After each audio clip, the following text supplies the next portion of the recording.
Today, we're going to unpack a really fascinating ancient puzzle from the Talmud. Now, on the surface, it might just seem like it's about old rituals, but trust me, the logic behind it is an incredibly powerful tool for understanding how all sorts of systems work, even today. So let's start with a really simple question. Imagine you're in a restaurant, you order a big, juicy steak with a side of fries, okay? Now what happens if the waiter comes back and says, sorry, we're all out of fries? You'd probably just shrug and ask for mashed potatoes instead, right? The meal, the steak dinner, it goes on. But what if the waiter says they're out of steak? Well, now that side of fries is kind of pointless. The whole meal is off. So just keep that idea in your head. One part is primary, and the other totally depends on it. All right, now let's take that same exact logic, the steak versus the fries, and drop it into a totally different world, the ancient temple in Jerusalem.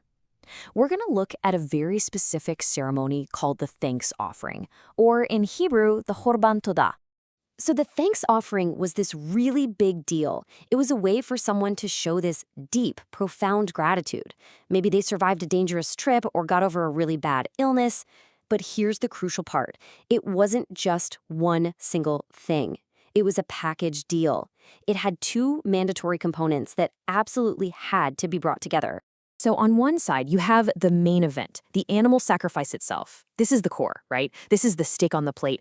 And then on the other side, you have its required side dish, a set of 40 special bread loaves. You absolutely could not do one without the other. They were totally linked. But what happens when that perfect system breaks? This is the exact puzzle that an ancient sage, Rabbi Abba, brings up. He imagines a scenario where someone has set aside a specific animal and a specific flour for its bread, but then one of them goes missing. Okay, so scenario number one. Imagine the bread gets lost. The 40 loaves, or maybe the special flour for them, it's just gone. But the main part, the animal, is still right there, ready to go. So what do? Is the whole thing canceled? Now, let's just flip that around. The bread is fine. All 40 loaves are present and accounted for. But the main event, the animal that was designated for the offering, it wanders off. It's lost. The core of the whole ceremony is gone, but its accessory is still there. Now what happens? So how did the sages figure this one out?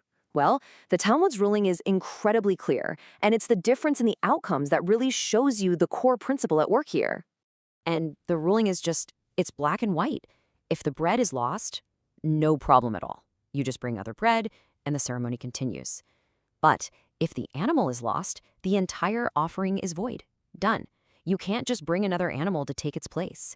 Even that perfectly good bread that's sitting right there becomes totally useless. And this is the real heart of the puzzle, right? Why is there such a dramatic difference? Why is it okay to replace the accessory but not the main part? Well, the answer comes down to this single, really elegant principle of dependency. The solution is actually beautiful in its simplicity. It really is. It all comes down to just understanding the one-way relationship between these two parts. And here it is. This is the key line from the Talmud. Let me say that again because it's so important. The loaves are brought on account of the thanks offering, but the thanks offering is not brought on account of the loaves. You see? It is a one-way street. The bread exists for the animal, but the animal doesn't exist for the bread.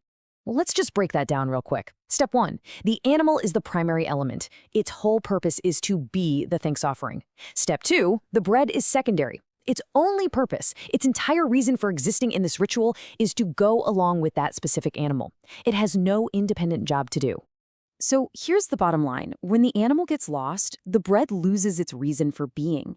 Its entire purpose just vanishes into thin air. It's no longer the bread of the thanks offering. It's just bread. You can't just sub in a new animal because that bread was tied to the purpose of the original animal. The whole sacred unit is broken. Okay, so that is a really cool piece of ancient legal thinking. But why should we care about it today? Well, because this principle, this idea of primary and dependent parts, is actually hardwired into countless systems we deal with every single day.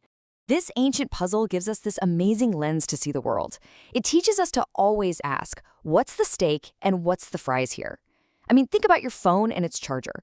The charger only exists because of the phone. If you lose the charger, you just get a new one, no big deal.